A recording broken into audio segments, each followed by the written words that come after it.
এই যে ফ্যানের সংযোগটা কে দিল?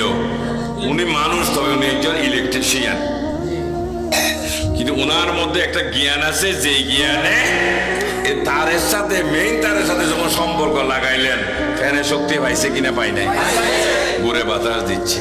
তাহলে ওলিমানি একজন দক্ষ মিস্ত্রি, সুবহানাল্লাহ, যার কাজ হলো আল্লাহর বান্দার সাথে আল্লাহর সাথে একটা সম্পর্ক লাগিয়ে দেওয়া। পরে করে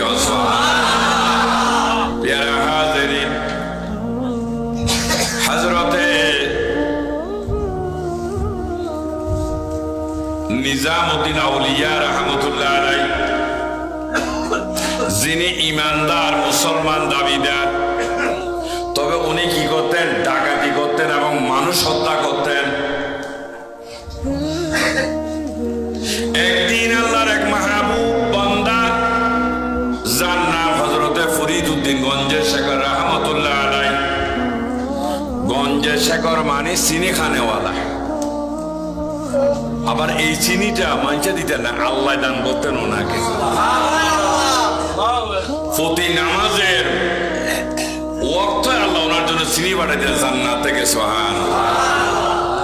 যখন উনি ছোট, মা বলতেছেন, বাবু তুমি নামাজ পড়ো, ইসলামের নির্দেশ হলো কারো সন্তান যখন 7 বছর বয়স হবে তখন তাকে